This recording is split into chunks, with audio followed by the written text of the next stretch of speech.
আসসালামু আলাইকুম রহমতুল্লাহ বারকাত মাগফিরাত ওয়া জান্নাতু। আলহামদুলিল্লাহ, আশা করি সবাই ভালো আছেন। শুভ সকাল। কোরআন এবং হাদিসের ভাষা অনুযায়ী আপনি যদি কাফের দেখতে চান, নিঃসন্দেহে আপনাকে নন মুসলিমদের দিকে তাকাতে হবে। হিন্দু, বৌদ্ধ, খ্রিস্টান, ইয়াহুদি, নাসারা, কোরআন এবং হাদিসের দৃষ্টিতে এরা কাফের। আর যদি কোরআন এবং হাদিসের দৃষ্টিতে আপনি মুনাফিক এবং মুশরিককে দেখতে চান, বেশি দূরে যাওয়া লাগবে না।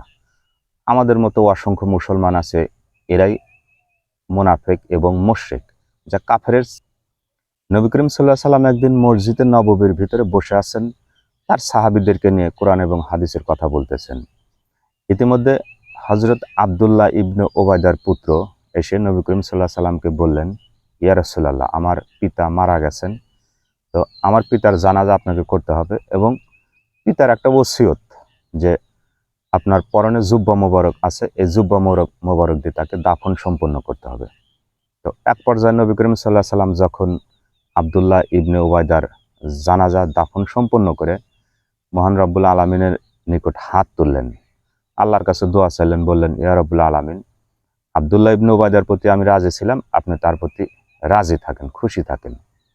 মহান রব্বুল আলমিন তাৎক্ষণিক হযরত জিবরাইল আলাইহিস সালামের মাধ্যমে নবী করিম সাল্লাল্লাহু আলাইহি সাল্লামের প্রতি ওহী নাজিল করলেন, বললেন, আপনি কার জন্য দোয়া করছেন?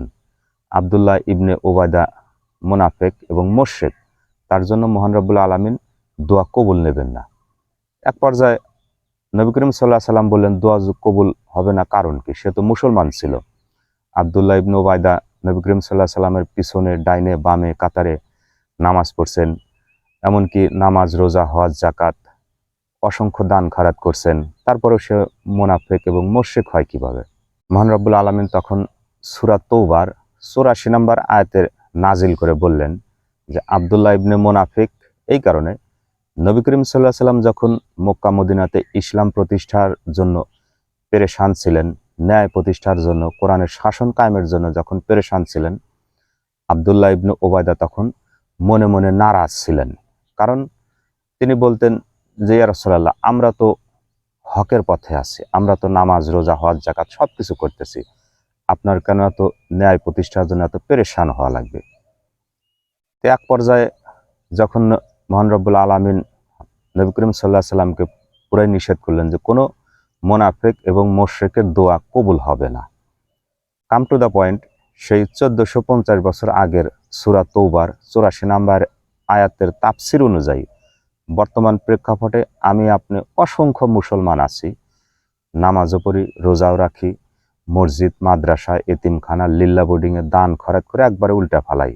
কিন্তু প্রকৃতপক্ষে কয়জন আছি যে আমরা এই সমাজ এবং এই দেশ, ইসলামী রাষ্ট্র ব্যবস্থা আমরা চাই? আমরা হয়তো অনেকেই এটা চাই না। আমরা সবাই মনে মনে ভাবি যে আমি তো নামাজ পড়ি, রোজা রাখি, মসজিদ, মাদ্রাসা, এতিমখানা দান করে সবকিছু উল্টা ফালাইতেছি, এখানে আবার আশা লাগবে করে। সেই 1400 বছর কোরআনের তাফসির অনুযায়ী সূরা তৌবার ৮৪ নম্বর তাফসির এবং অনুবাদ অনুযায়ী বর্তমান প্রেক্ষাপটে আমরা অসংখ্য মুনাফিক এবং মুশরিকের কাতারে আছি। আব্দুল্লাহ ইবনে উবায়দা, তার এতটুকু সৌভাগ্য ছিল যে নবী করিম সাল্লাল্লাহু আলাইহি সাল্লামের ডাইনে বামে পিছনে নামাজ পড়ছেন, পড়ার পরেও সে যদি মনে মনে রাগ একটু গোসাচ্ছিলেন, নবীজি কেন এত দিন প্রতিষ্ঠার জন্য এত পেরেশান, সেই অনুযায়ী আমরা তো অসংখ্য মানুষ আছি যে যখন কাউকে শুনি যে এই মানুষটা দিন প্রতিষ্ঠার জন্য, কায়েমের জন্য ব্যস্ত, আমরা তার প্রতি একটা অন্য দৃষ্টিতে তাকায় থেকে দেখি, অথচ আমরা নামাজও পড়ি, রোজাও রাখি, হজ, যাকাত, দান খারাত সবকিছু করি। প্রতিটা নামাজের রাকাতে আমরা সূরা ফাতিহা বলি, ইয়াকা নাবুদু ওয়া ইয়াকা নাস্তাইন, আমি একমাত্র তোমার ইবাদত করি এবং তোমার সাহায্য চাই। বাস্তবে মসজিদের বাহিরে এসে আমরা এটা ভিন্ন কথা বলি। এই কথাগুলো হয়তো আপনি মানেন বা না মানেন, সেটা আপনার ব্যাপার। আমি যতটুকু জানি সেটা আপনার মাঝে প্রচার করছি। আপনি যদি মানেন, মানতে পারেন, না মানলে সূরা তৌবার ৮৪ নম্বর আয়াত তাফসীরটা দয়া করে একটু দেখে নেবেন, পরিষ্কার আপনার জানা হবে। ভালো থাকবেন, সুস্থ থাকবেন। আল্লাহ হাফেজ।